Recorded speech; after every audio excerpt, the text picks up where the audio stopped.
The silver fork clinked against the baccarat crystal with a delicacy that brutally contrasted with the words Gregory Mitchell was about to utter. Samantha felt her stomach clench even before her husband opened his mouth, an instinct developed over 3 years of marriage that allowed her to anticipate every coming humiliation. "You really need to learn how to behave in public, darling," Gregory said, his voice laden with disdain as he cut his filet mignon with precise movements. "That laugh of yours at yesterday's event was absolutely classless. My God, people looked at you as if you were an intrusive waitress." Jessica Crawford, seated at the table with a familiarity that transformed the intimate dinner into something profoundly obscene, covered her mouth with her hand, but not quickly enough to hide her malicious smile. Her blue eyes gleamed with a refined cruelty, the kind that only blossoms in people who have never known true adversity. Samantha lowered her eyes to her untouched plate at the French restaurant in Portland, Oregon, feeling the heat creep up her neck. Chateau Beaumont was known for its discretion, which explained why Gregory had chosen that particular venue for this farce. Strategically spaced tables, dim lighting, and a clientele that had mastered the art of ignoring what didn't concern them. "Gregory, this isn't necessary," she murmured, keeping her voice steady despite the storm swirling in her chest. "Not necessary?" Gregory repeated, leaning back in his chair with that arrogant posture she had initially mistaken for confidence. "Jessica and I were just commenting on how you insist on embarrassing me. Isn't that right, Jess?"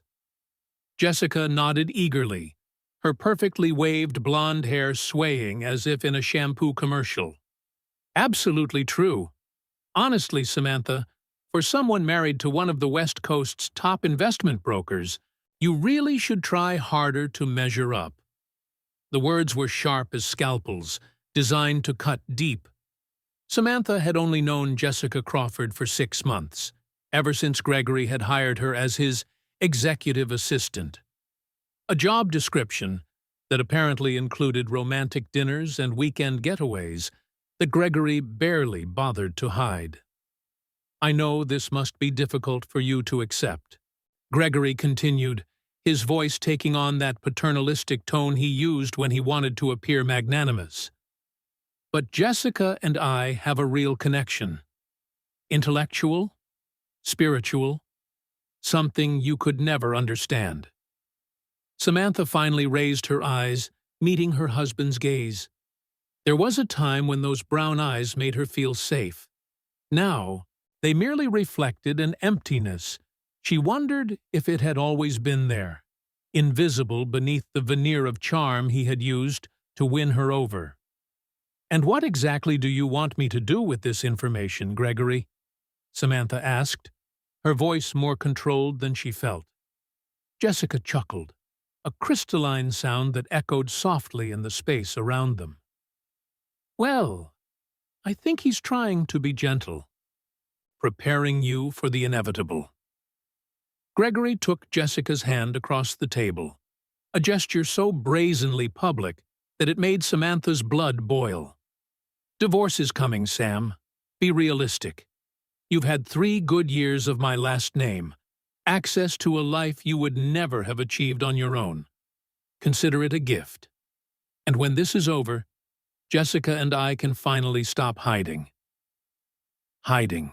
Samantha almost laughed at the irony. "Gregory, you dine in public restaurants. You take her to business events. The only person being hidden here is me." "Unnecessary drama." Gregory rolled his eyes, letting go of Jessica's hand to pick up his glass of red wine. "You've always had a tendency for the melodramatic. It's exhausting, frankly."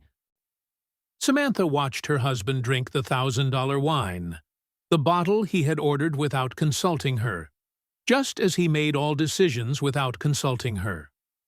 3 years ago, she had been a young social worker working with underserved communities in Seattle, dedicated and idealistic. Gregory had appeared at a corporate charity event, all charm and promises, painting a future where she could make even more of a difference with the resources he offered. The promises had quickly dissolved. First, there were subtle suggestions that she quit her job. "A wife of mine doesn't need to work," he'd say. Then came the criticisms about her clothes, her friends, her interests. Gradually, Samantha had become a ghostly version of herself, floating through the mansion in Lake Oswego like an expensive and rarely appreciated decoration. "The masquerade ball next week?" Jessica suddenly said, her eyes lighting up with malicious excitement. "We'll be there together, of course. It will be our first official appearance as a couple." "The ball is still 2 months away, Jess," Gregory corrected, but his smile indicated he approved of her enthusiasm. "It doesn't matter," Jessica waved her hand, dismissing the temporal detail. "The point is, we can finally stop this charade. Gregory deserves a woman who truly understands him, who can move in the same circles without looking like a fish out of water." Samantha felt something shift within her at that moment. It wasn't anger, though there was plenty of that. It wasn't sadness, though her heart was broken in ways she was still discovering. It was something colder, more calculated, a clarity that cut through the fog of humiliation and self-doubt that had been her constant companion for the past few months. "I understand," Samantha said calmly, placing her napkin on the table and picking up her purse. "I seem to have lost my appetite." "Samantha, don't be dramatic," Gregory sighed, but made no move to stop her. "I'm not being dramatic, Gregory. I'm just acknowledging reality, as you suggested." She stood up, adjusting the simple dress that Jessica had mentioned was suitable for afternoon tea, but certainly not for Chateau Beaumont. "You'll find the divorce papers ready next week," Gregory informed her casually, as if discussing a business meeting. "My lawyer is already preparing everything. I'm being generous with the settlement, considering you haven't contributed financially to our assets." Jessica squeezed Gregory's arm, a possessive gesture that made it clear how comfortable she already was in the role of future wife. "I'm sure Samantha will be reasonable. She seems smart enough to know when a battle isn't worth fighting." Samantha looked at the two of them, sitting there with their superior expressions and their glasses of expensive wine, completely convinced of their own importance. Gregory, with his $3,000 suit and his Patek Philippe watch. Jessica, with her designer dress and her jewelry borrowed from Gregory's corporate gifting department. "You're going to the Heartwood Foundation masquerade ball, then?" Samantha asked calmly.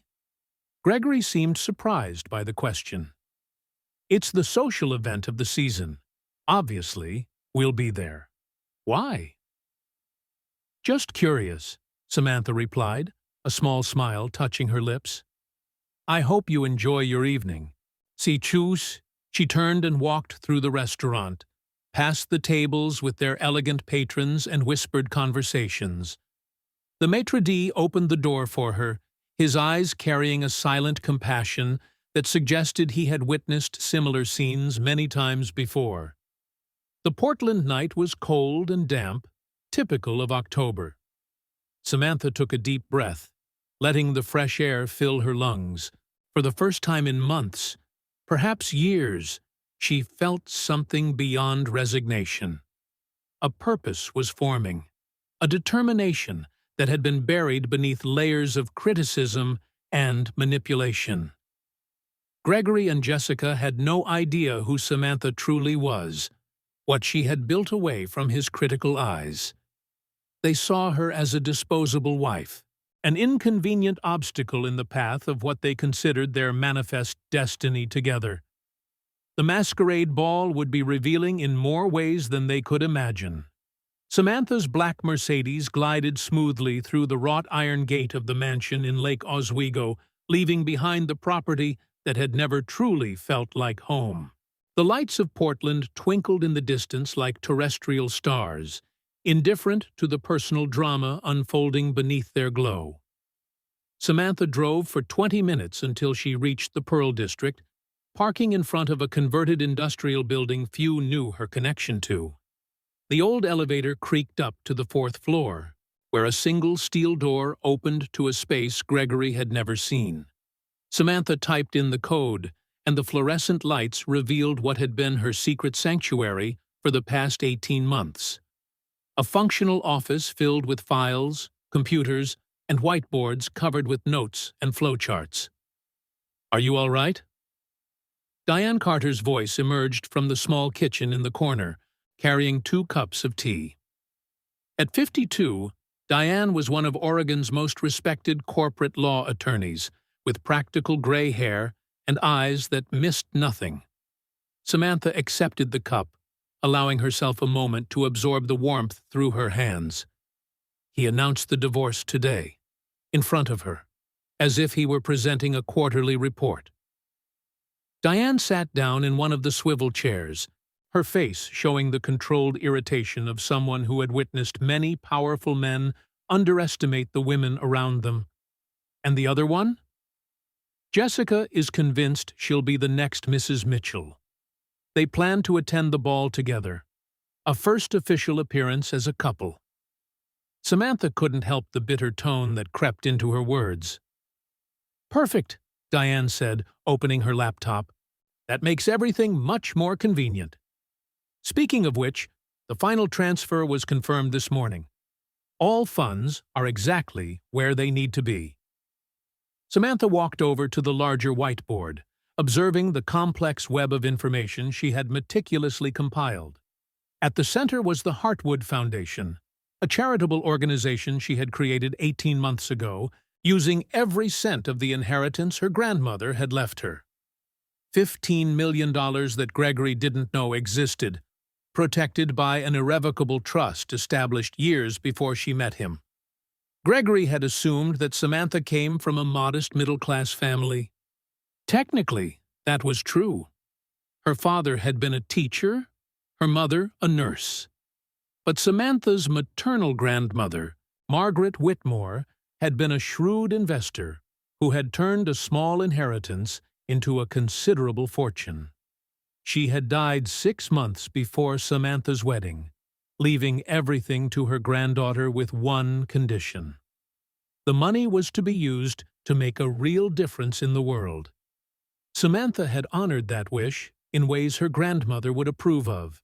The Heartwood Foundation focused on 3 areas: affordable housing, support for survivors of domestic violence, and educational programs for disadvantaged communities.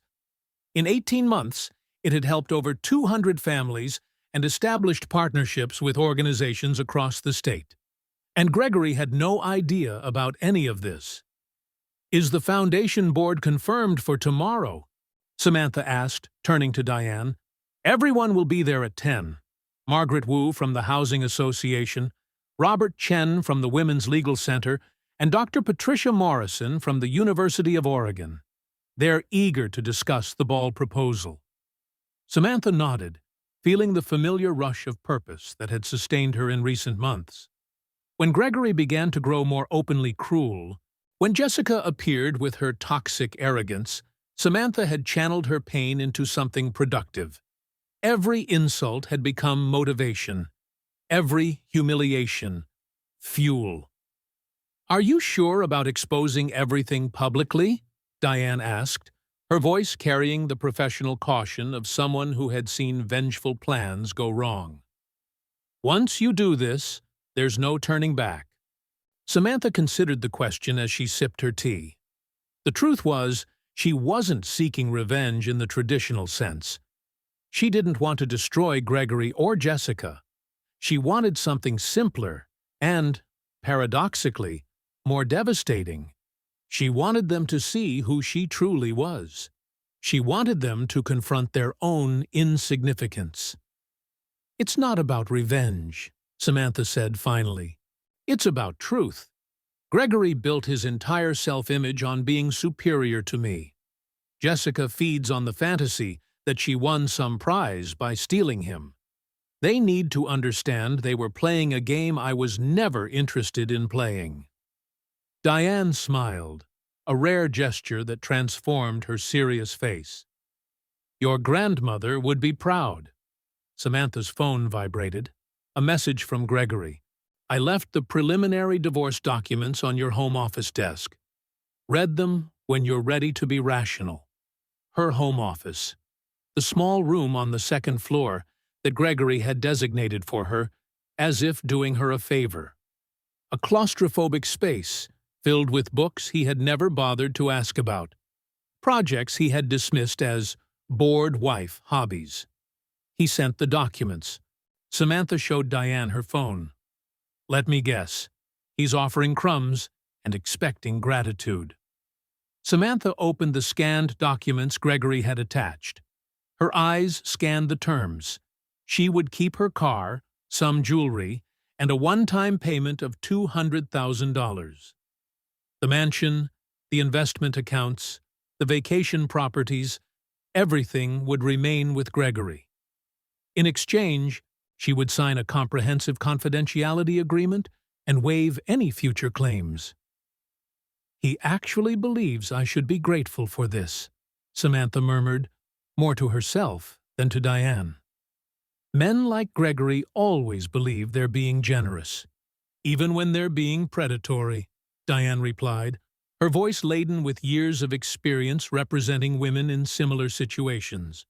"He sees you as an investment that didn't yield the expected dividends." Samantha put her phone aside, turning her attention back to the whiteboard. There was the timeline for the masquerade ball, every detail planned with surgical precision. The event would take place in 6 weeks at the historic Benson Hotel in the heart of Portland. 500 guests, including the city's social and philanthropic elite. Gregory had bought tickets as soon as they were announced, eager for networking and display. What he didn't know was that Samantha, through the Heartwood Foundation, had become the event's largest donor. $5 million designated to expand services for trauma survivors. The contribution had been made anonymously, but the ball's tradition required that the main benefactor be revealed during the evening, with all the pomp and ceremony such occasions demanded. "The response to our invitation?" Samantha asked, referring to the request they had made to be the night's surprise reveal. "Approved unanimously. The ball committee is thrilled. A donation of that size is historical for them." Diane paused, her eyes meeting Samantha's. "They want you to give a speech." Samantha felt her stomach clench. Public speaking had always been challenging for her, one of the many things Gregory ridiculed. But this was different. This wouldn't be about her impressing people who didn't care. It would be about giving voice to the work that truly mattered. "I'll do it," she said, surprising herself with the firmness in her voice. The next few hours passed in detailed planning. Diane reviewed the legal aspects of the impending divorce, identifying the flaws in the settlement Gregory had proposed. Samantha updated the files on the Foundation's projects, preparing for the board meeting. There was a beauty in the meticulousness of the work, a sense of control that drastically contrasted with the chaos Gregory had introduced into her life. It was almost midnight when Samantha finally prepared to leave. The city had grown even colder, and a fine drizzle began to fall, typical of a Pacific Northwest autumn. Diane walked her to the elevator, her expression a mix of maternal concern and professional approval. "You don't have to go back to that house tonight," Diane offered. "I have a guest room." Samantha considered it, but shook her head. "I need to keep up appearances for a little longer. If Gregory suspects something is happening, he might become difficult." "Just be careful. Men like him don't like losing control." The mansion was dark when Samantha arrived, except for the light from Gregory's office.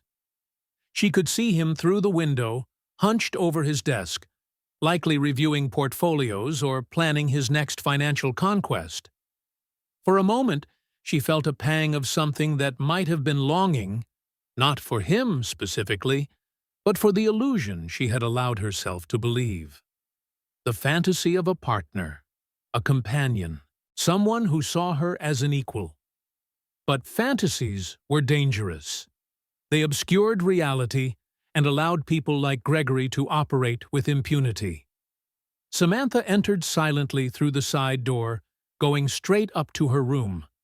The divorce documents were on her home office desk, exactly as Gregory had said.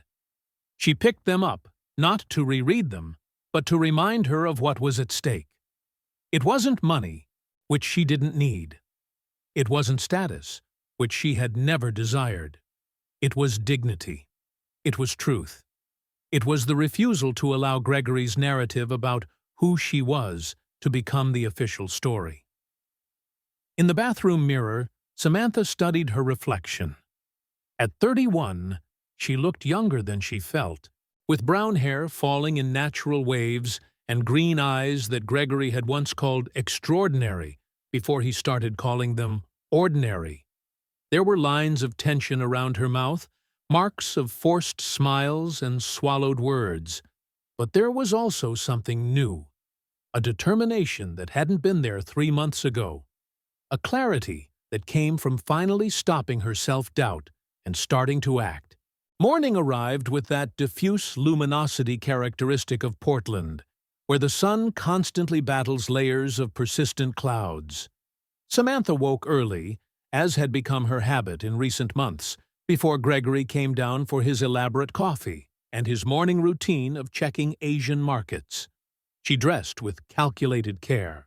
A gray pantsuit and blazer that Gregory had once commented was acceptable, but without personality. Perfect for remaining invisible. Her office in the Pearl District was vibrant with energy when she arrived at 9:30. Margaret Wu was already there, reviewing reports on her tablet, her red-framed glasses reflecting the screens.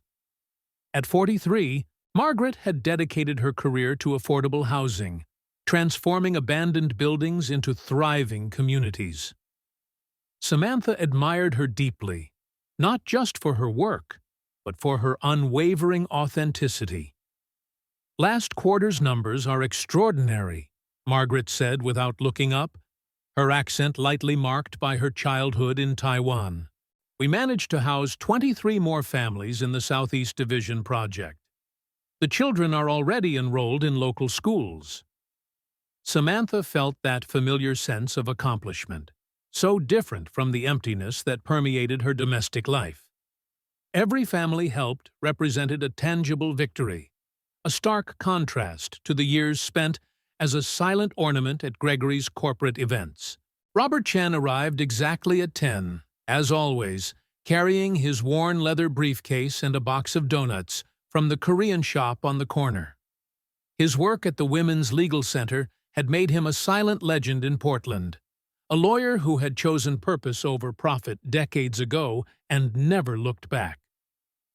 "I brought everyone's favorites," he announced, his voice carrying that warm tone that immediately put people at ease. "And also updates on the cases the Foundation is sponsoring. We have 3 women who secured successful restraining orders this week, and 2 are in safe housing." Dr. Patricia Morrison was the last to arrive, her silver hair pulled back in a loose bun, dressed in her characteristic academic bohemian style, a colorful tunic over jeans and hiking boots.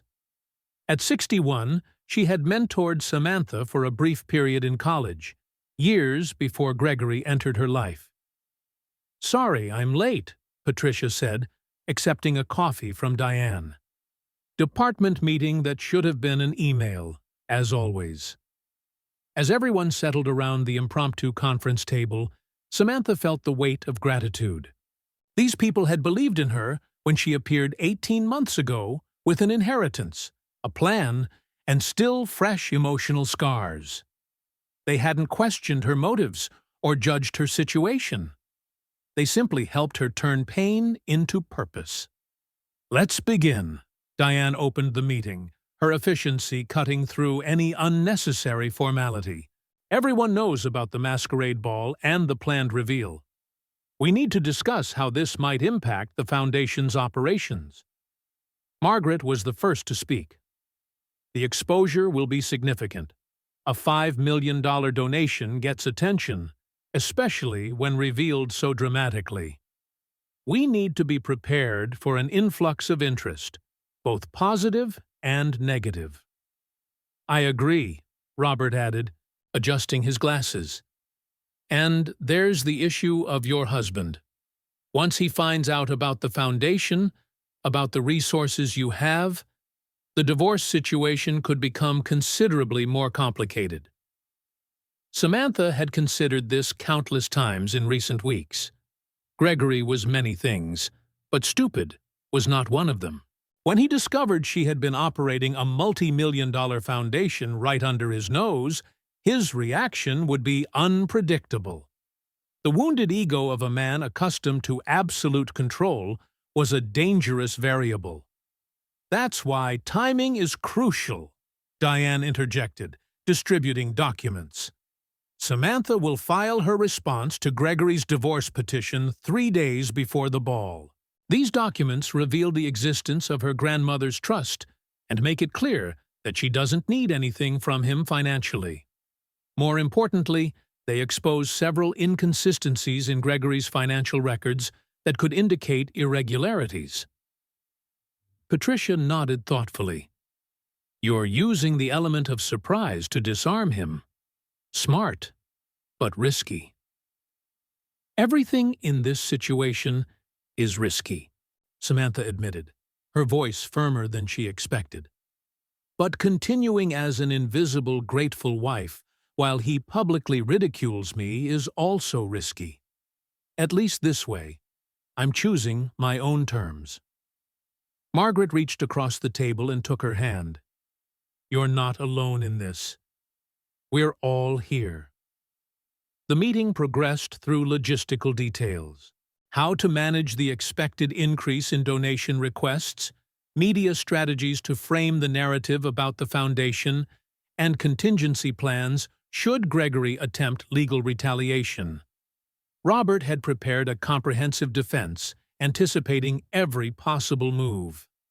There's also the matter of the other woman, Patricia mentioned delicately. Jessica, right? Will she be at the ball with him? Eat. That's their plan, Samantha confirmed, feeling that familiar pang of humiliation that came with thinking of Jessica. A first official appearance as a couple. Her words, not mine.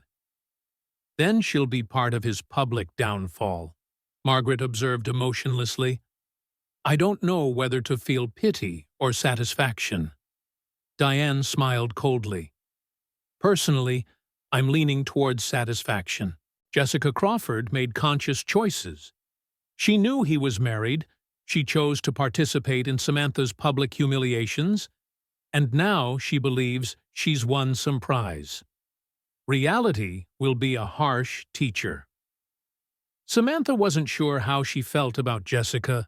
There was anger, certainly, but also a strange kind of pity.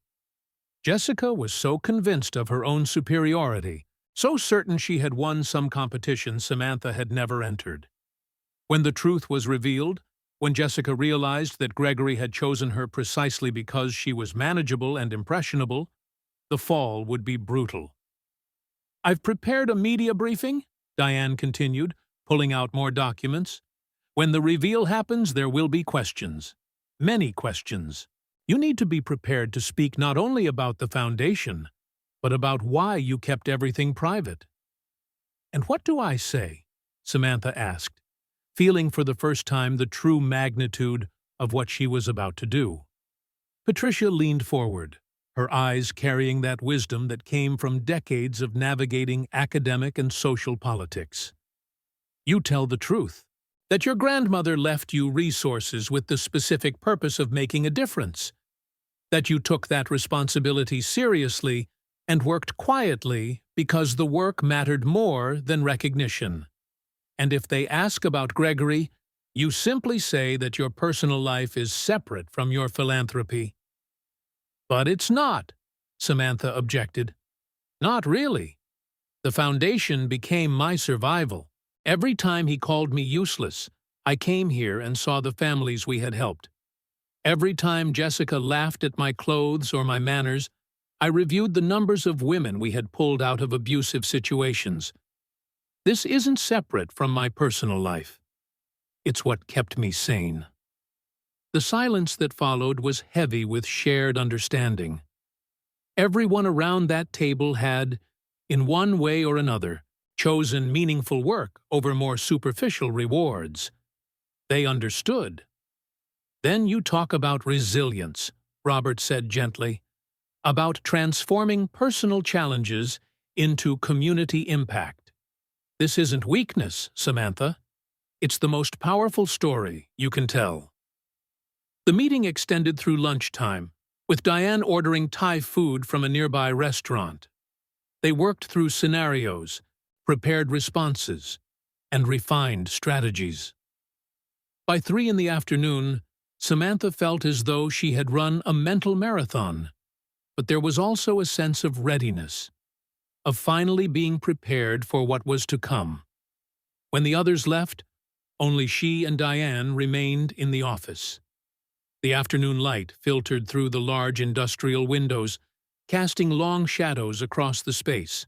"Are you sure about this?" Diane asked for the second time in as many days. Not about the foundation or the exposure, about Gregory, about burning that bridge so completely. Samantha walked to the window, watching the streets of Portland below. People going about their lives, each carrying their own stories, struggles, and triumphs. For 3 years, she had felt separate from it all, trapped in a glass bubble of Gregory's own making, watching real life happen elsewhere. "The bridge is already burned," she said finally. "Gregory just hasn't realized it yet. He thinks he's discarding an inconvenient wife. In reality, I'm leaving a marriage that died long ago. The only difference is that I won't go quietly, allowing his narrative about who I am to become the official story." Her phone vibrated. Another message from Gregory. "Dinner at 7 at Higgins. Wear something appropriate. We have investors to impress." Samantha showed the message to Diane, who rolled her eyes. "He really believes he can continue like this until the divorce is finalized." "He believes he's still in control," Samantha corrected, typing a simple reply confirming her presence. "And I'm going to let him believe that for 4 more weeks. Then everything changes." Higgins was filled with executives in expensive suits and calculated conversations when Samantha arrived promptly at 7. Gregory was already seated at a table near the window, flanked by 2 middle-aged men she vaguely recognized from previous events. He waved impatiently, a gesture that seemed more like summoning an employee than greeting a wife. Samantha crossed the restaurant with measured steps, aware of the appraising glances that followed her. She had chosen a simple, elegant slate-blue cashmere dress, discreet enough not to offend Gregory's sensibilities, but well-made enough to silence any immediate criticism. Her jewelry was minimal, the pearl earrings her grandmother had worn at her own wedding. "Gentlemen, this is my wife, Samantha." Gregory introduced them without rising, a small sign of disrespect that did not go unnoticed by the investors who, nonetheless, had the decency to stand. "Samantha, these are Richard Holbrook and David Ashworth from Pinnacle Investments in New York." She shook their hands, noticing how Richard held hers a second too long, his eyes carrying that unwelcome familiarity some men seemed to believe was charm. David, at least, maintained a distant professionalism. "It's a pleasure to meet you," Richard said, his Brooklyn accent still noticeable despite decades presumably trying to refine it.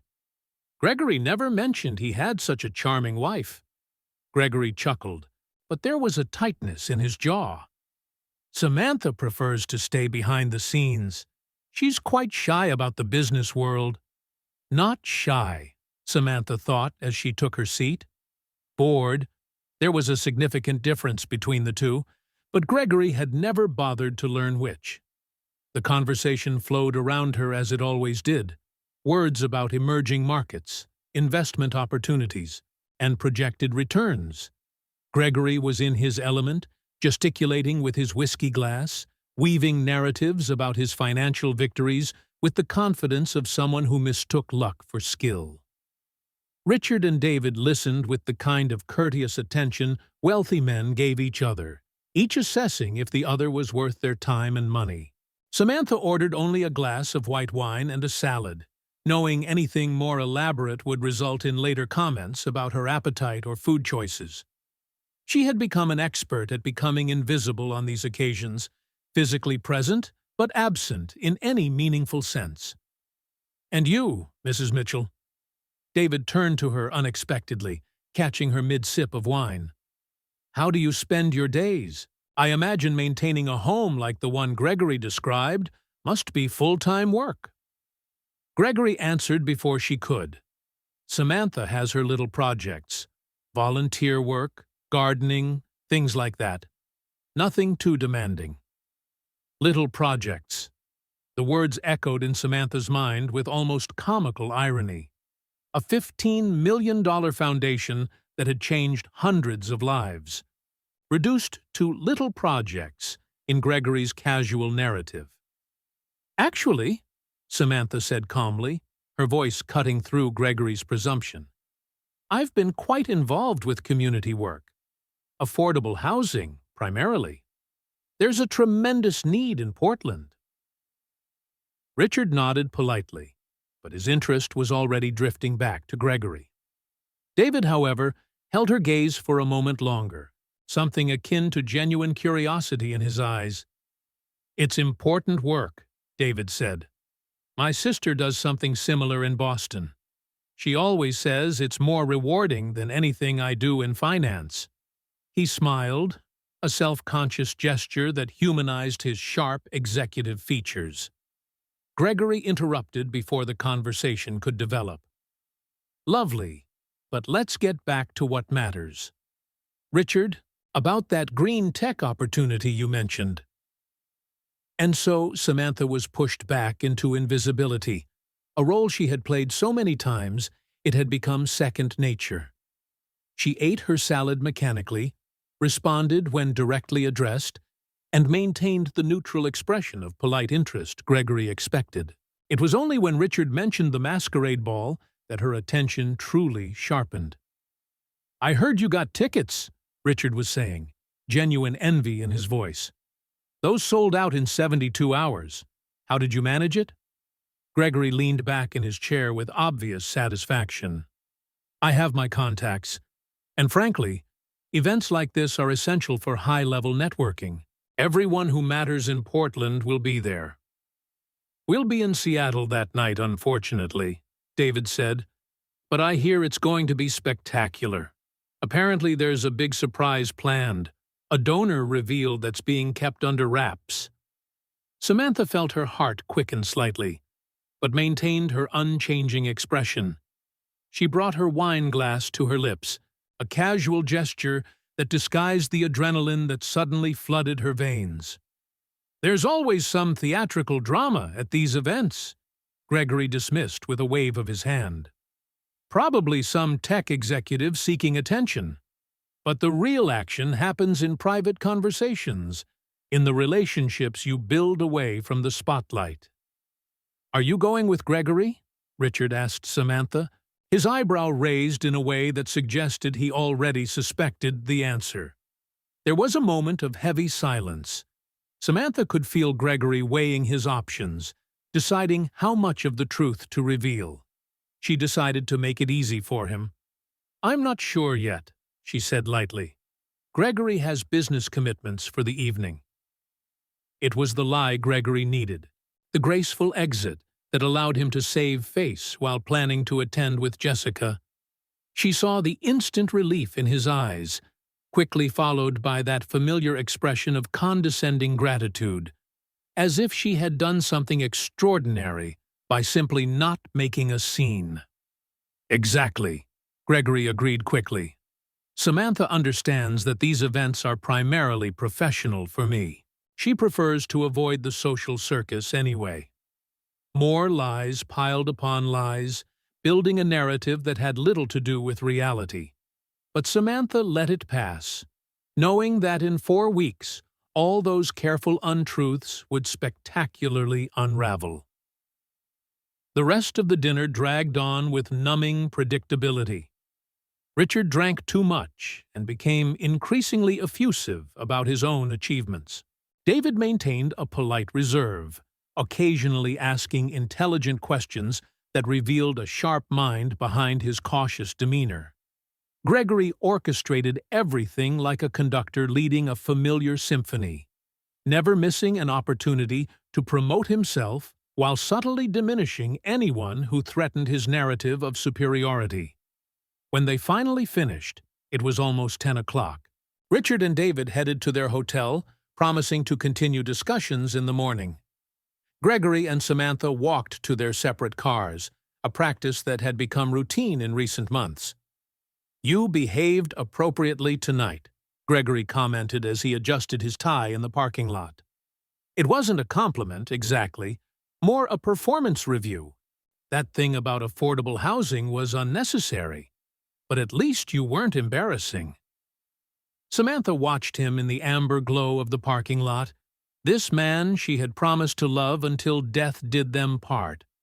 When exactly had he become so small in her vision? Not physically.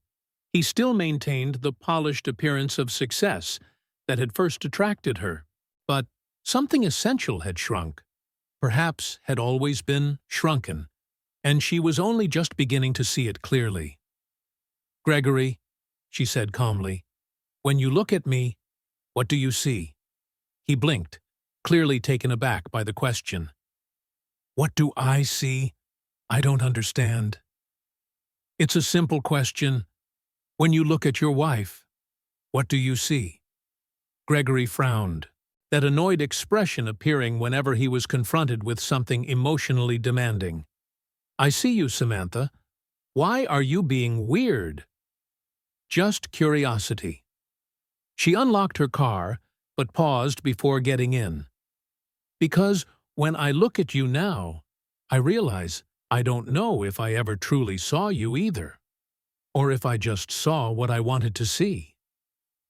"You're being dramatic again," Gregory sighed, checking his phone. Probably a message from Jessica, Samantha imagined. "Look, I'm tired. Let's just go home." But Samantha didn't go straight home. She drove aimlessly for 40 minutes, winding through Portland's lit streets as she processed the evening. There was something liberating in, finally, completely accepting who Gregory was, in ceasing to search for sparks of decency or love that simply no longer existed. Her phone rang when she stopped at a traffic light near the Willamette River. Patricia Morrison. "I hope I'm not calling too late." Patricia's voice was laced with concern. "Diane mentioned you had dinner with Gregory tonight.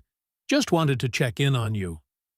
Samantha felt her chest tighten with gratitude. "I'm fine.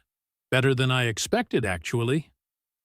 "Sometimes accepting the truth brings its own kind of peace," Patricia said, with the wisdom of someone who had navigated her own turbulent waters. "Even when the truth hurts."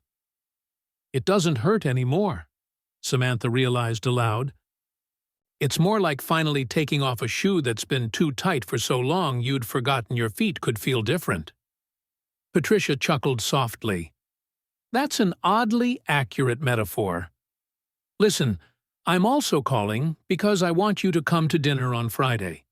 Nothing formal, just you, me, and maybe a few friends from the department. People who will appreciate you for who you really are." The offer brought unexpected tears to Samantha's eyes. For 3 years, her social life had been dictated by Gregory's calendar and approval. Every friendship evaluated for its usefulness to his career. Every social event measured by its networking potential. The idea of a simple dinner with people who truly cared was almost overwhelming in its normality. "I'd love that," she said, her voice thicker than she intended. "Good. 7 o'clock at my place. Wear what you want, say what you want, be who you want. There are no expectations beyond being yourself." After they hung up, Samantha sat in the car for a few more minutes, watching the dark river water reflect the city lights. In 4 weeks, everything would change. Gregory would discover the truth about the foundation, about the resources she controlled, about the woman she truly was beyond the faded shadow he had tried to make of her. But more important than his downfall was her ascent, the reclamation of an identity that had been systematically eroded by years of subtle criticism and calculated manipulation. The masquerade ball would be symbolic in more ways than one, the masks falling to reveal truths some were desperate to hide, and others eager to declare. Samantha finally drove home, where Gregory was no doubt already asleep, dreaming his dreams of financial grandeur and social domination. She would quietly ascend to her room, lie in her bed, and plan the next steps of a transformation he would never see coming. The following weeks unfolded with a surreal duality Samantha had never experienced. By day, she was the compliant wife, navigating the last vestiges of her marriage to Gregory with a tranquility he interpreted as resignation. By night, she transformed into someone else, working tirelessly in her Pearl District office, refining every detail of what would happen at the masquerade ball.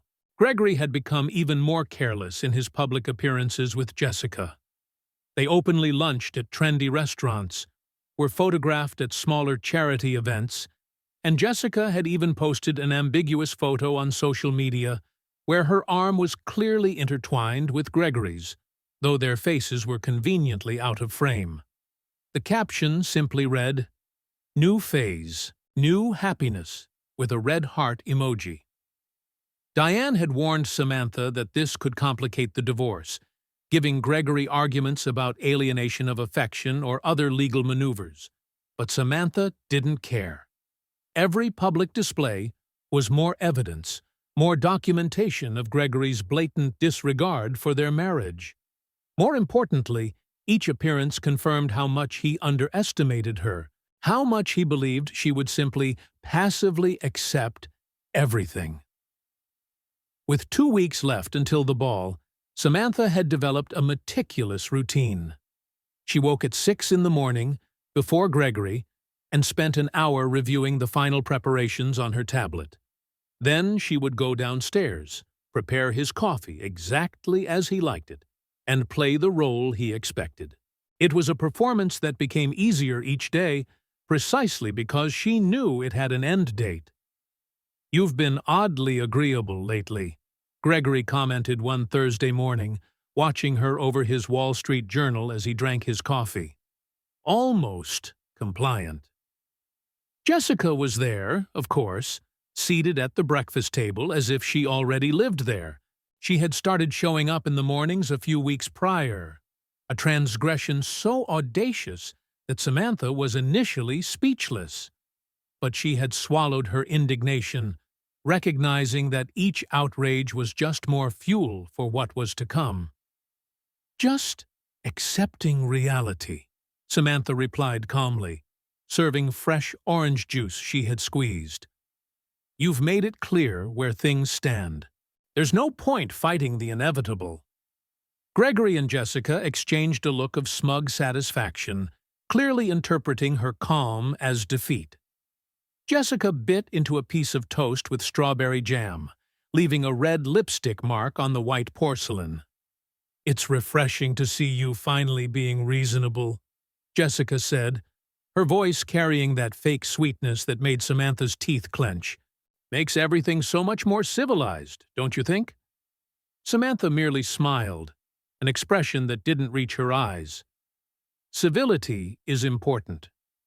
That afternoon, she had her final meeting with the Masquerade Ball's organizing committee. They met at the historic Benson Hotel, in the ballroom where the event would take place. The space was magnificent, all Italian marble, crystal chandeliers that literally weighed a ton each, and that kind of timeless elegance Portland rarely managed to achieve. Victoria Pemberton, the committee chair, was a 65-year-old woman with silver hair cut in an impeccably geometric style, and a presence that commanded attention effortlessly. She had dedicated 40 years to philanthropy in Portland, and her endorsement was as valuable as gold in these circles. "Mrs. Mitchell," Victoria greeted her with air kisses on both cheeks, a habit she had picked up during years of living in France. "I'm absolutely thrilled about our reveal. $5 million, my dear. It's the largest single donation in this institution's history." Samantha accepted a glass of champagne that a waiter offered, more out of politeness than a desire to drink. "The cause deserves it. Trauma survivors need consistent resources, not just symbolic gestures.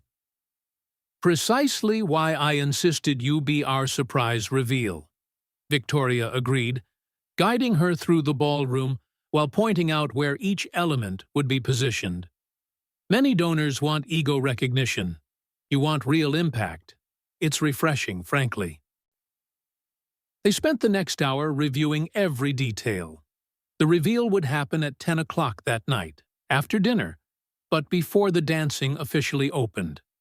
There would be a dramatic moment where the lights would dim, a spotlight would illuminate the central stage, and the guest of honor would be called. Samantha would wear an elaborate Venetian mask until that moment, ensuring no one, especially Gregory, would recognize her prematurely. "And are you sure about the speech?" Victoria asked, her piercing eyes studying Samantha's face. "It's not mandatory, but it would be powerful." Samantha had written and rewritten that speech dozens of times, each version attempting to balance truth and discretion, impact and grace. Diane had reviewed the legal aspects, Patricia the emotional elements, and Margaret the advocacy components. It was simultaneously the most personal and most public thing she had ever done. "I'm ready," she confirmed, surprising herself with the conviction in her voice. Victoria smiled, a genuine gesture that transformed her aristocratic face. "You know half of Portland's social elite will be here, right? Including some who won't react well to being confronted with uncomfortable realities about inequality and trauma." "Let them not react well," Samantha replied. "The truth does not exist to comfort the comfortable." When she left the Benson, Samantha found a message from Gregory. "I've confirmed our presence at the ball. Jessica is excited. You don't need to go, obviously. It would be awkward for everyone." She typed a quick reply. "Understood. Enjoy your evening." The irony was so dense that Samantha almost laughed aloud right there on the street. Gregory was actively discouraging her presence at the one event where she would be the absolute center of attention. It was perfect in a way Hollywood screenwriters would reject as too convenient. On Friday, as promised, Samantha had dinner at Patricia's house. The professor's residence was exactly as she expected, a modest Victorian home filled with books, plants, and that kind of comfortable clutter that comes from a life truly lived. There were 3 other guests, all from Patricia's academic circle, people who spoke passionately about literature, social justice, and the complicated politics of the university. For the first time in years, Samantha felt she could breathe. No one commented on her outfit, though she was wearing simple jeans and a navy sweater that Gregory would have called effortless in a negative way. No one assessed her words for networking value. No one made her feel her presence was tolerated rather than desired. "You look different," Patricia observed as they washed dishes together in the kitchen after dinner.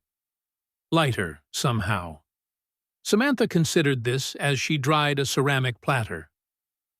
"I think I finally stopped trying to be who Gregory wanted me to be. It's liberating in a strange way." "And frightening too, I imagine," Patricia added, her voice gentle. "Reclaiming your identity after years of erosion is no simple task." "No," Samantha agreed. But staying would be even scarier. Waking up in 10 years and realizing I wasted my entire life trying to win approval from someone who is incapable of truly seeing other people. Patricia paused her washing, turning to look directly at Samantha. You know that after the ball, everything will change? Gregory will retaliate somehow. Men like him always retaliate when they lose control. I know, Samantha said. Diane has prepared me for the possibilities. He might try legal complications. He might spread rumors. He might try to damage the foundation's reputation. But at least it will be me facing it all, not some diminished version of myself he constructed. The next evening, Samantha had her last social engagement before the ball. A smaller charity event Gregory had insisted she skip. You'd just embarrass us both, he had said. But it was a fundraiser for early childhood education, a cause close to Samantha's heart. So she went alone. It was there that the most unexpected encounter happened. Samantha was near the buffet table when a familiar voice said, Samantha Mitchell? My goodness, long time no see. She turned to find David Ashworth, the investor from New York who had dined with her and Gregory weeks ago. He was alone, wearing a more casual gray suit than the business suits he had worn previously, and his smile seemed genuine. David? She replied, genuinely surprised. I thought you'd gone back to New York. I did, he confirmed, picking up a canapé. But I have some additional business in Portland. My sister, the one I mentioned, she works with an organization here focused on childhood literacy, convinced me to attend before heading back. They chatted for 20 minutes, a conversation that flowed naturally in ways Samantha had forgotten conversations could flow. David asked genuine questions about her affordable housing work, shared stories about his sister's projects in Boston, and never once made her feel like she was being evaluated or judged. May I ask something personal? David said eventually, his voice low so as not to be overheard by others around them. When we had dinner with Gregory, I noticed tension, and you mentioned community work in a way that seemed important, but he quickly changed the subject. Is there more going on than you could say that night? Samantha was surprised by his perception. Most people in business circles were so absorbed in their own agendas that they completely missed the undercurrents around them. But David had noticed, and more than that, he cared enough to ask. There is, she admitted carefully, but it's complicated to explain, especially here. David nodded, not pressing. I understand. I just wanted you to know that if you ever need to, I know what it's like to be caught between who you are and who others expect you to be. I spent 20 years doing what my father expected before finally choosing my own path. They exchanged business cards before parting ways, David returning to his group and Samantha to hers. But the encounter stayed with her, a reminder that not everyone in powerful circles was like Gregory, that some people still valued authenticity over appearances. The final week before the ball passed in a controlled blur. Samantha finalized all the details of the foundation, ensured her legal response to Gregory's divorce petition was ready to be filed, and spent hours practicing her speech until every word felt natural. Diane had insisted on full rehearsals, making Samantha recite it to an empty room until she could do so without faltering. Gregory was increasingly absent, spending entire nights presumably with Jessica. He had even stopped pretending, leaving changes of clothes in the guest closet, taking her calls during dinner without apology, and openly discussing after the divorce as if it were a business update rather than the dissolution of a marriage. On Wednesday, 3 days before the ball, the legal documents were officially served. Diane personally delivered them to Gregory's office, ensuring he would receive them when Jessica was present. His reaction was exactly what they expected. Her phone exploded at 3 in the afternoon. 15 missed calls, 8 voicemails, and a flurry of texts that escalated from confusion to anger, and finally, to something bordering on panic. Samantha ignored them all, following Diane's advice not to engage until he had time to process. Finally, at 6 in the evening, Gregory appeared at the mansion. Samantha was in her private living room, reviewing final notes when she heard the front door slam.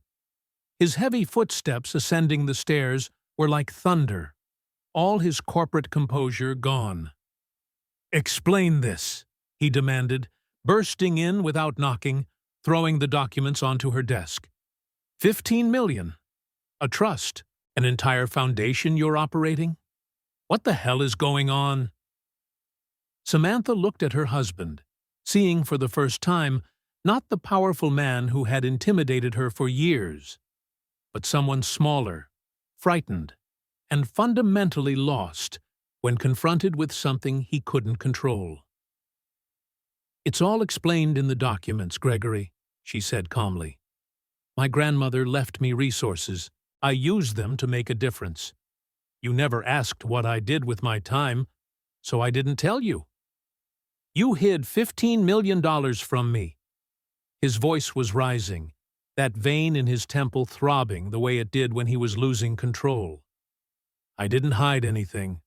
The trust was established before we met. It's completely separate from our marital assets. Check with your lawyers. They'll confirm everything I'm saying is legal and appropriate." Gregory stared at her, his brain clearly working through the implications. If she had independent resources, she didn't need him. If she had built an entire foundation, she wasn't the useless wife he had portrayed. And if all of this was legal, he had no leverage. "You made me look like an idiot," he finally said, his voice lower but laden with venom. "No," Samantha gently corrected. "You did that yourself." The door slammed shut behind Gregory with enough force to make the picture frames on the walls vibrate. Samantha remained seated for a long moment, listening to his car engine roar in the circular driveway before disappearing down the tree-lined avenue. The silence that followed was profound, almost physical in its quality, filling the spaces of the mansion that had for so long echoed with criticism and veiled contempt. She picked up the documents Gregory had thrown, smoothing the crumpled pages with deliberate movements. Diane had done an impeccable job, each clause meticulously constructed to protect not only Samantha's assets, but her dignity. There was no room for interpretation or manipulation, something Gregory had probably already discovered after showing the papers to his own lawyers. Her phone vibrated. A message from Jessica. "What did you do? Gregory is furious and not making sense. Stop complicating things and just sign the original agreement. Nobody believes that foundation farce anyway." Samantha read the message twice, almost admiring the presumptuous audacity that emanated from every word. Jessica truly believed she had the authority to make demands, that her position as current mistress gave her some kind of power in this situation. The delusion was so complete, it bordered on comical. She didn't reply. Engagement would be recognition, and Jessica didn't even deserve that. In 48 hours, the truth would reveal itself in ways no amount of indignant texts could prevent. Samantha deleted the message and blocked the number, a small act of self-care she should have done months ago. Thursday night passed in quiet preparation. Samantha reviewed her speech one last time, making small adjustments that only she would notice. She chose her dress for the ball, a midnight blue creation with delicate embroidery that caught the light like distant stars. It was elegant without being ostentatious, powerful without screaming for attention. Exactly the balance she wanted to project. Diane arrived Friday morning with coffee and croissants from a French bakery in northwest Portland, settling into Samantha's living room like a general reviewing battle plans before a decisive confrontation. Gregory hired Mitchell and Sterling to review everything, Diane informed her, biting into her croissant. They're good, but they won't find anything. The trust is ironclad, the foundation is impeccably documented, and you have credible witnesses for every transaction. Peace and the divorce matter? Samantha asked, pouring coffee into porcelain cups that had been a wedding gift from an aunt she'd never met. He'll have to accept fair terms or face a prolonged public trial. And considering Jessica is walking evidence of adultery, his lawyers are likely already advising a quick settlement. Diane paused, her eyes meeting Samantha's. But you need to be prepared for him to try something dramatic tomorrow night. Gregory isn't the type to take public humiliation quietly. Samantha had considered this extensively. Gregory might try to cause a scene, might try to publicly discredit her, might even try to prevent her from attending. But Victoria Pemberton and the ball committee were aware of the situation and had security prepared for any eventuality. Moreover, there was something deeply satisfying in knowing Gregory had no idea what was coming. "Let him try," Samantha finally said. "I've stopped worrying about what Gregory thinks or does. Tomorrow isn't about him. It's about the real work the foundation is doing, about the people we help, about showing that wealth can be used for something beyond selfish accumulation." Patricia arrived at noon, insisting on taking Samantha out for lunch, away from the mansion and all the accumulated tension. They went to a small Vietnamese restaurant in southeast Portland, the kind of place Gregory would never have deemed appropriate, with mismatched chairs and local art covering the worn walls. "Did you sleep?" Patricia asked, as soon as they sat down, studying Samantha's face with professorial concern. "A few hours," Samantha admitted. "It's hard to switch off your mind when you know everything is about to change irreversibly." "Fear or excitement?" Samantha considered as she flipped through the menu. "Both? Mostly relief, I think. For 3 years, I've lived a diminished version of myself. Tomorrow, I'll finally be whole again, publicly and unapologetically." They ordered pho and spring rolls, talking about everything except the ball, a deliberate pause that both needed. Patricia shared stories of departmental dramas at the university, while Samantha spoke about the families the foundation had recently helped, including a single mother with 3 children who now had stable housing for the first time in 5 years. "That's what matters," Patricia said, pointing her chopsticks at Samantha. "Not revenge against Gregory, though that's a deserved bonus, but the real impact on the lives of people in need. That's why your grandmother left that money. It's why you built the foundation. The rest is just necessary theater." When they returned to the mansion, a delivery truck was offloading boxes at the entrance. Samantha frowned, not remembering having ordered anything, until she saw the logo on the side of the truck. They were delivery personnel from Jessica's favorite luxury boutique. One of the workers consulted his clipboard. "Delivery for Jessica Crawford at this address." The audacity momentarily took Samantha's breath away. Jessica was having her personal shopping delivered to the house that was still technically Samantha's home, as if she already lived there, as if the divorce were a mere formality awaiting paperwork. "Wrong address," Samantha said firmly. "This is not Ms. Crawford's residence. Please check your information." The delivery person checked again, confused. "But it says here it was authorized by the owner, a Mr. Gregory Mitchell." "Mr. Mitchell has no authority to receive deliveries for his girlfriend at our marital home," Patricia interjected with the authority of someone accustomed to dealing with recalcitrant university administrators. "Please return the items to the sender." After the truck departed, Samantha sat on the front steps, an incredulous laugh escaping. She was really having deliveries sent here, as if I would just conveniently disappear to make room for her.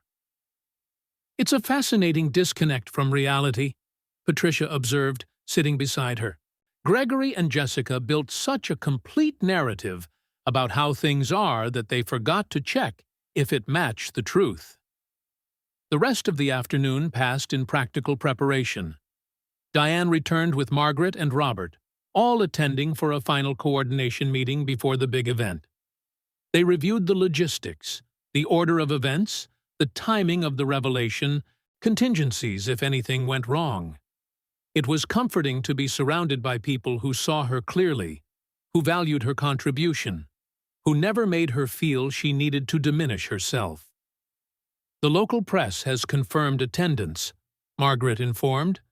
After the revelation, there will be significant interest in the foundation.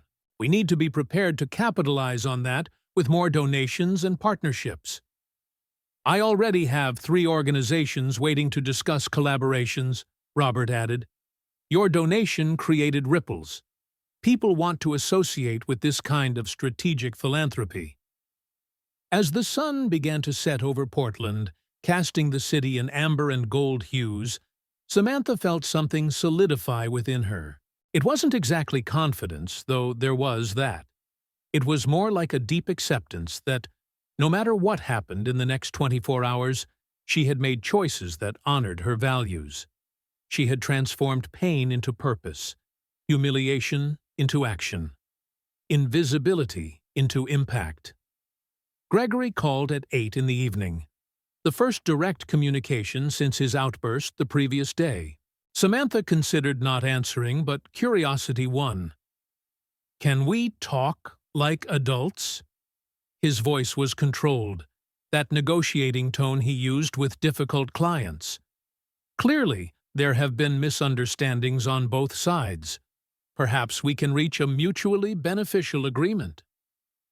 "There are no misunderstandings, Gregory," Samantha replied calmly, "and there is no agreement to be made beyond what has already been proposed. The terms are fair and non-negotiable." "You're being emotional," he tried, changing tactics. "I understand you're hurt, but this doesn't have to be dramatic. We can resolve everything discreetly, without involving more people or creating public spectacles." Samantha almost laughed at the irony. Gregory, who had paraded Jessica publicly for months, who had humiliated her in restaurants and at events, was now asking for discretion. But she kept her voice neutral, refusing to be provoked. "The lawyers can handle the details. I have nothing further to discuss with you directly." She paused, then added, "I hope you enjoy the ball tomorrow, Gregory. I hear it will be memorable." She hung up before he could reply, blocking his number as she had done with Jessica's. The bridges were burned now. There was no longer any pretense of civility or possibility of reconciliation. Just the naked truth awaiting revelation. Patricia had insisted on staying the night, concerned about leaving Samantha alone in the empty mansion. They ordered Thai food, watched an old movie without paying much attention, and eventually retired to separate rooms as the clock struck midnight. Samantha lay in her bed, gazing at the ornate ceiling she had stared at so many nights during her marriage. Tomorrow, everything would change. Tomorrow, the masks would fall, literally and figuratively, revealing truths that some would celebrate and others would lament. But regardless of the reactions, Samantha would know that she had remained true to herself, to her grandmother's values, and to the work that truly mattered. She finally fell asleep as the first light of morning began to filter through the curtains, dreaming not of the upcoming ball, but of the office in the Pearl District, of the families they had helped, of the future she was building, piece by piece, choice by choice. It was a tranquil dream, devoid of anxiety or fear, just the silent certainty that she was finally walking toward the light, after years in the shadows. The Benson Hotel ballroom sparkled like an unsettling fairy tale, all gold and crystal, with hundreds of guests wearing elaborate masks that transformed familiar faces into enigmatic strangers.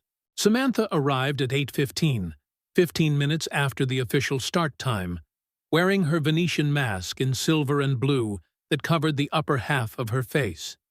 Her midnight blue gown flowed around her as she navigated through groups of conversation, invisible despite being entirely present. Across the ballroom, she spotted Gregory immediately. Even masked, his posture was unmistakable, that arrogant bearing of someone convinced of his own importance. Jessica was glued to his arm, wearing a red dress that screamed for attention and a golden mask that barely disguised her features. They circulated among the guests like self-proclaimed royalty, Gregory making his business connections while Jessica laughed too loudly, sparkled too brightly, tried too hard to demonstrate that she belonged. Victoria Pemberton found Samantha near the champagne table, her keen eyes recognizing her despite the mask. The organizer wore a deep purple creation that made her antique jewelry sparkle against her pale skin. "Are you ready?"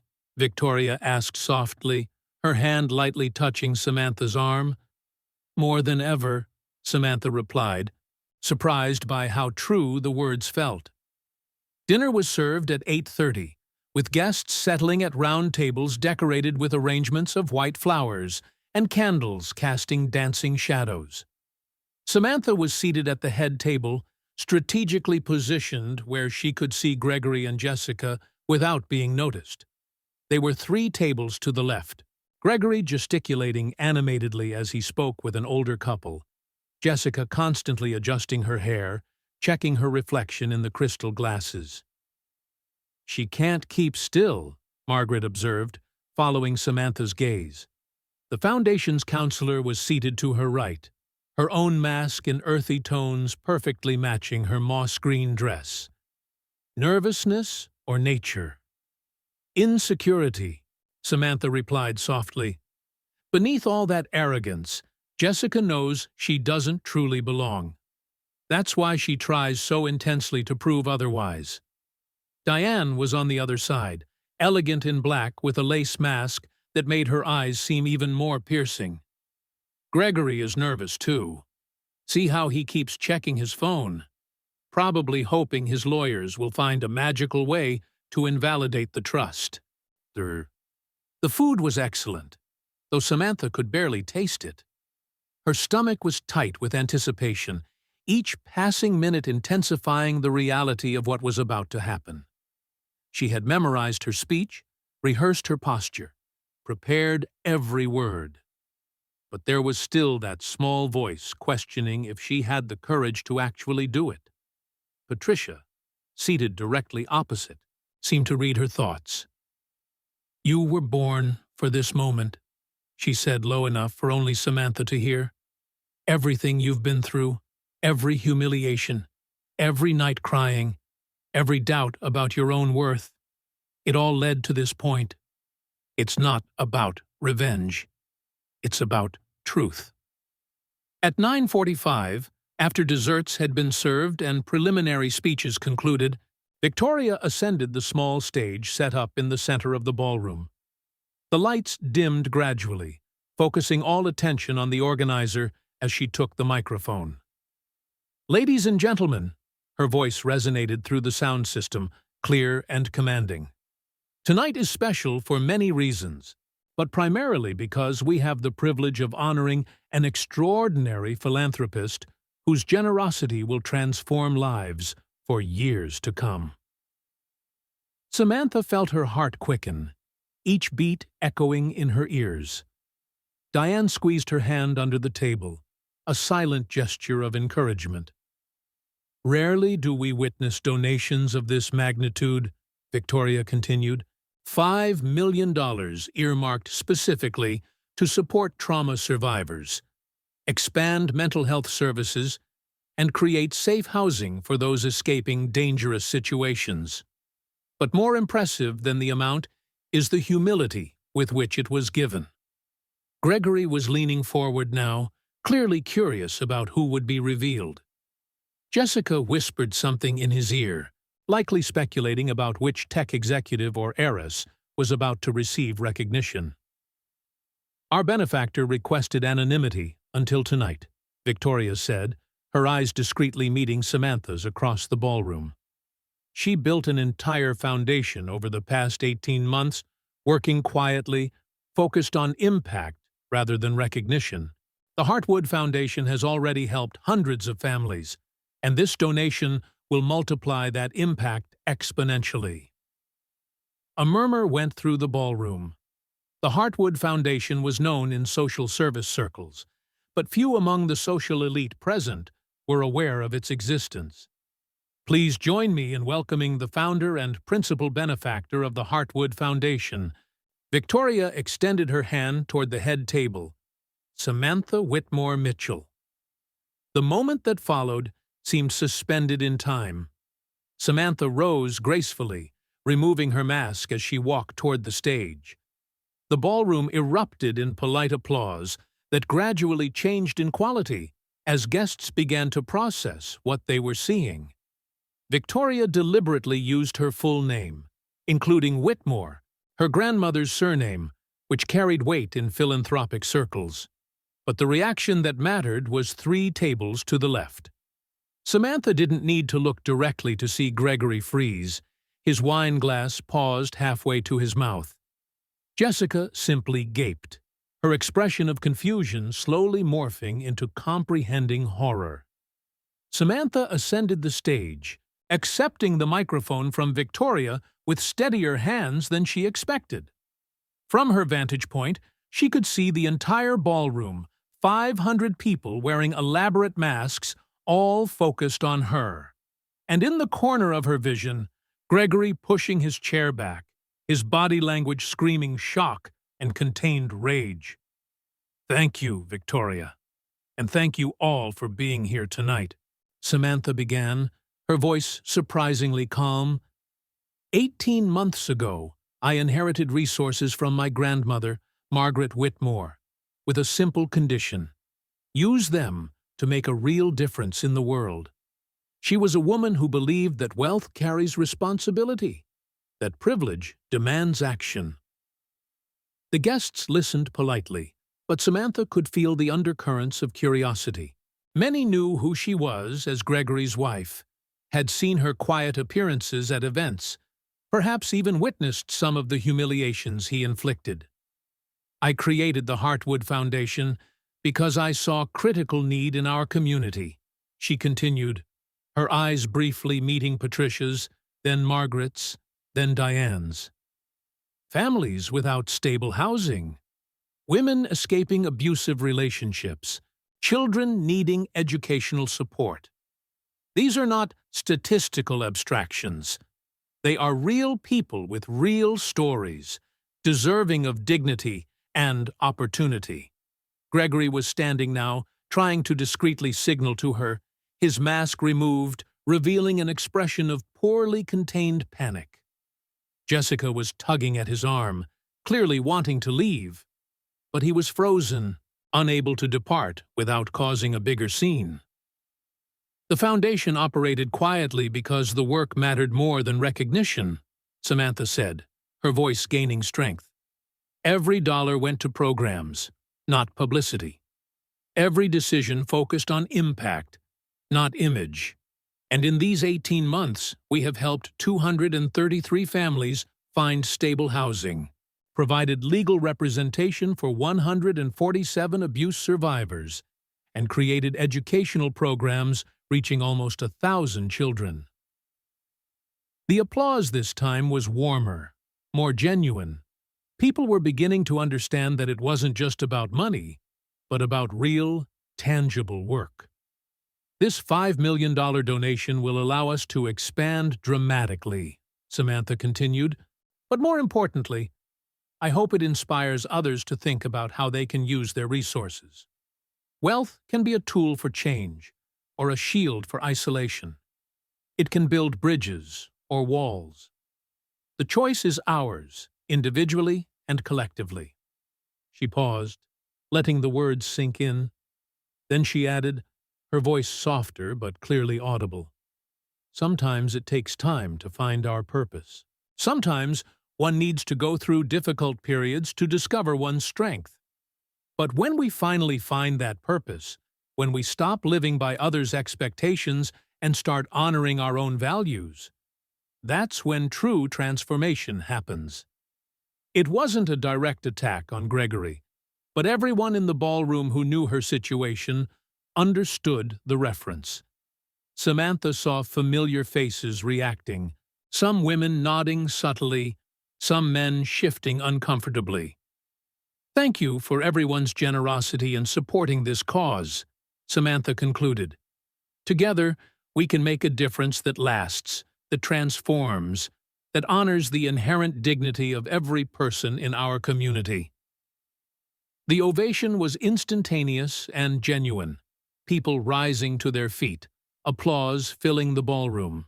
Victoria embraced Samantha warmly as discreet flashes from photographers captured the moment. Reporters were already taking notes, clearly recognizing that this was a more interesting story than they had expected to cover. Samantha descended the stage, immediately surrounded by people wanting to greet her, ask questions about the foundation, offer support. But her eyes sought Gregory, finding him standing near the exit, Jessica pulling at him insistently. His expression was complex, a mixture of humiliation, anger, and something that might have been reluctant respect. David Ashworth appeared unexpectedly, his surprised presence genuine. "Samantha," he said warmly, taking her hand. "Now I completely understand that conversation at the early childhood education event. You are extraordinary." "Just doing what needs to be done," she replied, but her smile was genuine. "My sister will want to meet you," David continued. "Her projects in Boston could benefit from your expertise. And frankly, investors like me should be channeling more resources into work like yours." More people joined, creating a circle of conversation that naturally excluded Gregory and Jessica. Samantha watched them finally leave, Gregory dragging Jessica, who turned repeatedly to look back, her expression mixing disbelief and impotent rage. Margaret appeared at her side. "The press wants an interview. 3 organizations have already inquired about partnerships, and Victoria said that 2 other major donors were inspired to increase their own contributions." "That's what matters," Samantha said, feeling that deep satisfaction that came not from revenge, but from purpose fulfilled. The real impact. The night continued in a blur of conversations, business cards exchanged, promises of future meetings. Samantha navigated it all with a grace she didn't know she possessed, answering questions about the foundation, sharing stories of the families helped, articulating a vision for the future. It was only as the ball was winding down, guests departing in small groups, that Diane finally managed to pull her into a quiet corner. "Gregory sent a message through his lawyer," Diane informed. "He accepts the proposed terms. He wants the divorce finalized quickly, discreetly." "And Jessica?" Samantha asked, genuine curiosity coloring her voice. Apparently, there was a scene in the parking lot. Someone from Victoria's staff overheard Jessica yelling about how he made her look like an idiot, how he promised you were nothing. Diane smiled dryly. It seems their relationship might not survive reality. Samantha should have felt satisfaction at this, but all she felt was weariness and relief. Not joy in their downfall, only peace in her own ascendance. Patricia and Margaret joined them, forming a protective circle. "You did it," Patricia said softly. "You transformed pain into power, invisibility into impact." "Who? Your grandmother would be proud," Margaret added.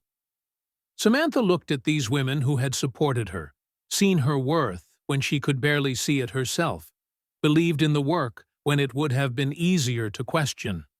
And she realized it wasn't just about Gregory or the ball or even the foundation. It was about reclaiming a life that was authentically hers, about refusing narratives others tried to impose, about choosing purpose over approval. The masks had fallen, literally and figuratively, revealing truths that some celebrated and others lamented. But regardless of the reactions, Samantha was finally, completely, undeniably free. And in that, there was power that no divorce, no scandal, no past humiliation could diminish.